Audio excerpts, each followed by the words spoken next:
Okay,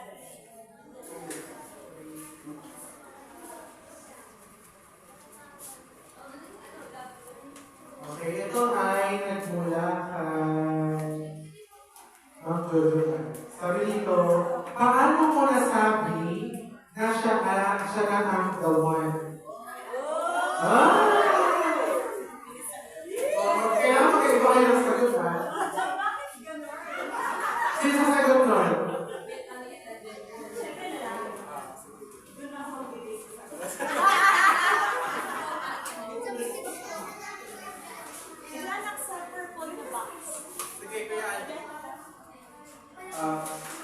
Yung tayo masasabi ng siya na, or siya na yung the one is, pag yung time na natanggap mo kung ano yung imperfection. Kasi parang makikita mo sa kanya yung future, yung susuporta, parang ganyan.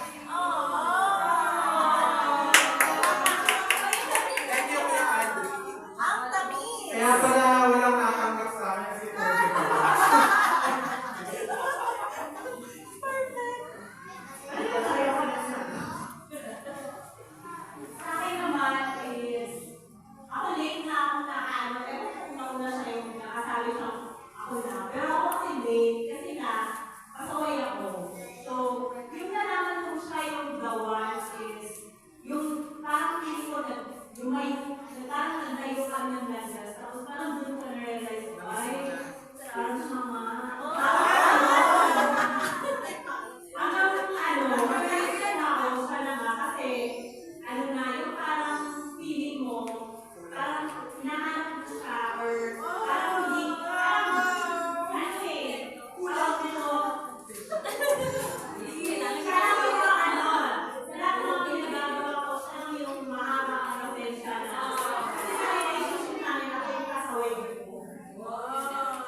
sino next? Maraming salamat sa kanilang sagot. Ganun dapat, ganun mamili ng gawa. Kayo na next. Italabit ako nila mga pang-relasyon na hindi nawawala ng kilig. Ito ay mula kay Alfred. Talaga ba, Alfred? Ano ang sikreto sa mga pang-relasyon na hindi mawawala ng kilig?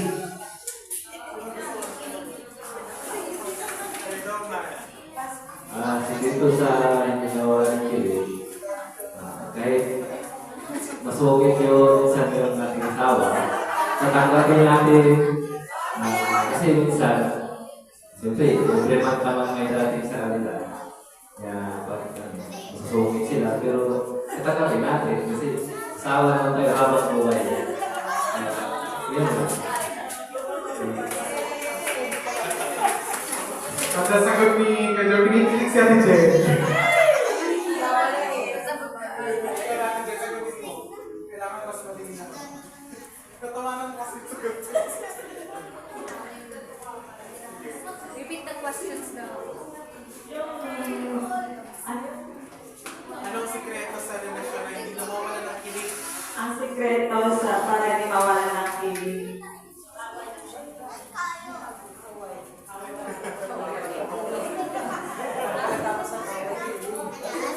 Siyempre, ano ba rin dapat, maging tama mo yung ano niya, yung kung sino siya.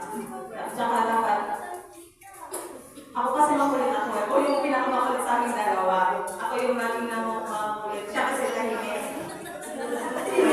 Tahimik siya. Medyo bully. Kaya, yung para di mawala yung cake, syempre, mahalin mo, may natin ang isa't isa, tsaka yung sila nasa center of the relationship talaga. Pagmamahal sa center si God at saka yung kulit. Yan, magmamahal sa kulit. Kayo po, anong number sa sisip? Hindi kayo ng number. 1, 2. Number 2. Oh, number 2. What is your, di ko naman yung galing to. What is your opinion about 50-50 expenses. Ano daw ang opinion mo sa 50-50 or hatid na paggastos? Lalo na sa mga gastos, sa mga date, sa mga pinagagastos sa inyo. Ano man yun? Ay, hindi. Sige, isa mo yan. Hindi ako naniniwala doon kasi hindi naman kami nag-50-50. Ano sa inyo? Second dito.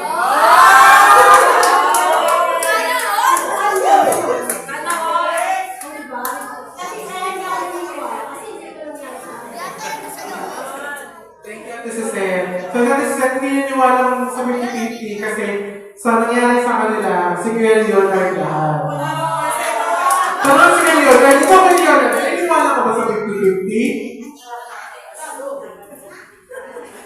Wala kaso.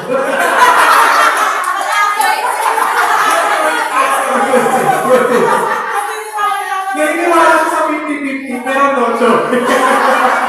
Gusto ko yun, gusto ko yun.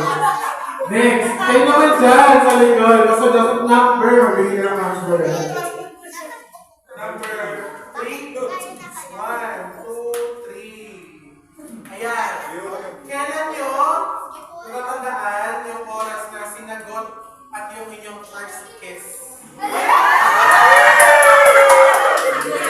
Tanong kami, Kuya Nandine.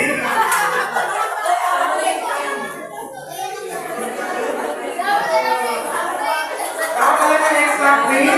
Kung kailan kayo, naging kayo, at kailan yung inyong first kiss. O sabay ka. Sabay, Kuya Jai! Unahin natin yung pagsagot. Kailan yung unang sinagot. Sabay daw ha, sabay. 1, 2, 3, go!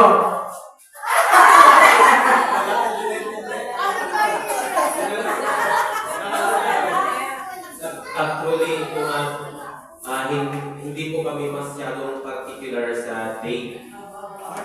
Kasi una, I just want to share some kung paano nagsimula yung aming pagmamahalan. Para bago tayo dumating doon.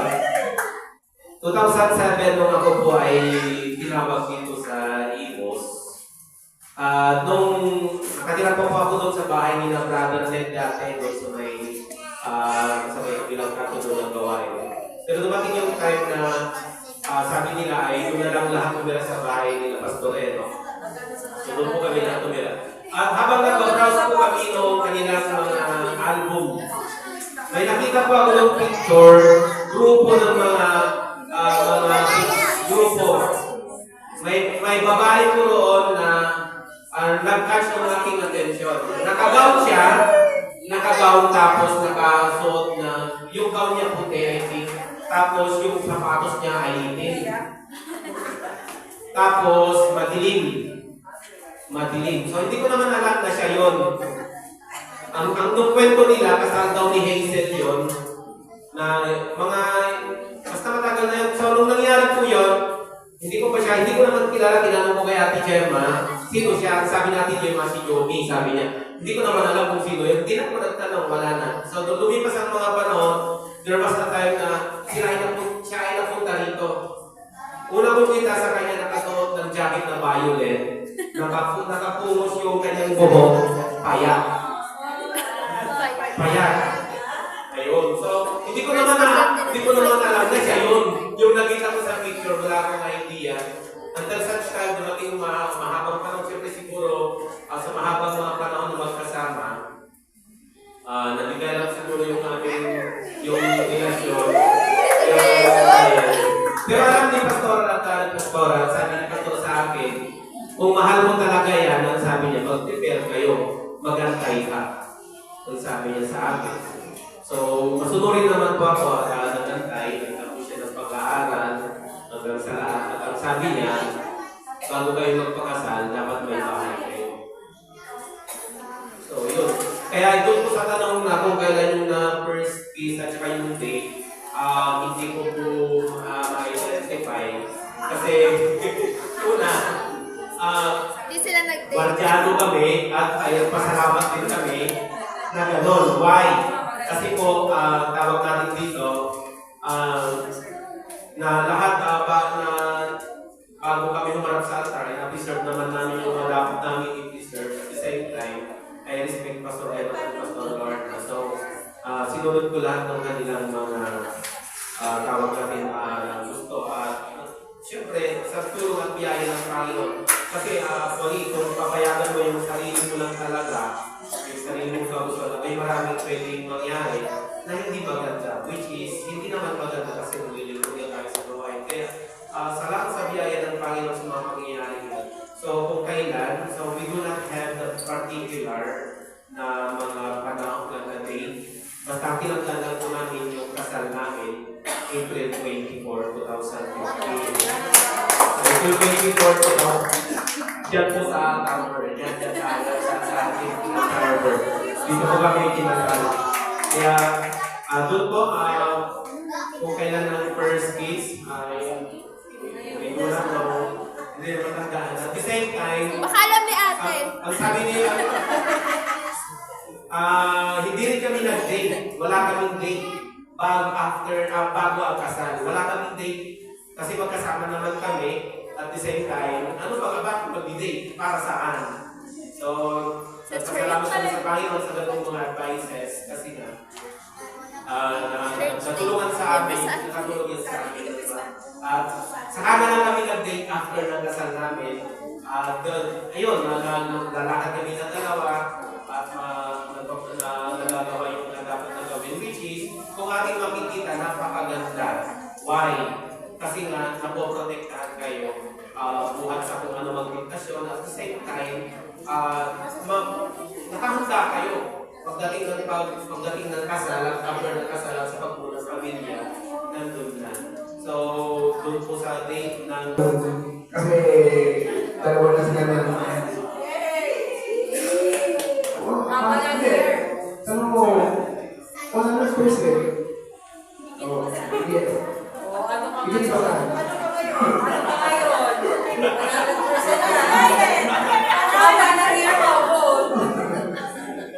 Ay, wala ba?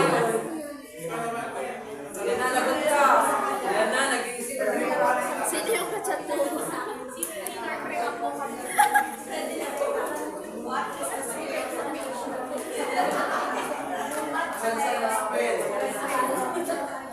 What is the equation of accounting? Equation of accounting.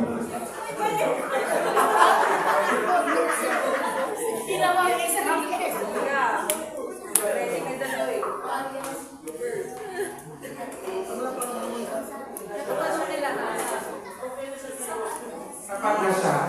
Kasi third line, hindi pa siya nagtatanong, may sagot na ako sa kanya. Sagot niya, yes. Yes, agad.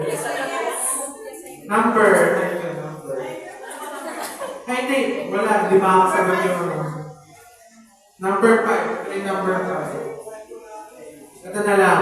How will you support each other's personal growth and goals? Support na pag-uusapan. Sumubra ng support. Kahit support, basta may support. Uy, hindi lang ang support dyan. Nagkaalam na kaya, hindi. Kahit naman support, nagkaalam pa rin. Huwag magkamali. Hindi siya support. Support ang binibigay ko sa kanya. Okay, dyan. Yung ating green couple. Number 3. Sa panahong hindi na ako pag-ibig-ibig, mamahalin mo pa rin ba ako? Ang galing ko. Ay, kay Stephanie. Sa panahong hindi na ako pag-ibig-ibig, mamahalin mo pa rin ba? Check my mind. Wala naman. Ilang buwan pa lang ba tayong kasal? Nabag. Bago pa lang. Ano ba yung tanong? Mamahalin ko ba rin ba siya? Tama ba? Yung ba yung siya ba? Oo, ginusto ko to eh. Wala atrasan to eh. Pero yun po, oo.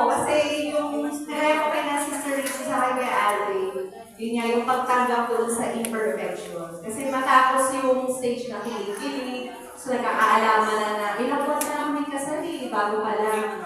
8 months pa lang kami, so nagkakaalaman talaga kami ng siya binigol siya sa akin. Alam mo, marami na kami. Ayun, so yun po, yung pagtanggap ko sa imperfections, kasi una alam ko, isa ako sa napaka-imperfect na tao. So wala akong karapatan siya taasan ng kilay. Ayun, pangalawa, dahil commitment ko kay Lord. At pangatlo, dahil love na love ko si Lord, love na love ko din ito. Yes, love na love. Okay. Ano sabi mo nga? Ginusto mo? Oh, pinasok ko to eh. Walang to, walang babihan to. Ganun din tingin ko yung commitment naman natin sa mga magkarelasyon. Yung commitment natin sa Lord. Naalala ko pag minamasahe ko to dati, may ano ko eh. May kulbok ko eh. Nagkakaroon na lang na bahan. Then, bahala. Oh. Ayan, may tawa-tawa na. Ano man may itsura, siyempre. Mamahalin pa rin. Ito pa rin. Dahil dyan, sagutin nyo na itong last 2 question. Tig-isa kayo. So yung, kasi dalawa na lang naman eh. Tig-isa kayo. Yung isa, what are the biggest challenge that you will never forget that makes your relationship stronger? Ano yung isang challenge na hindi mo makakalimutan na nagpalakas sa inyong relationship? Yung isa naman, ano ang kinakatakutan mo mangyari sa inyong relasyon or sa inyong pagsasama?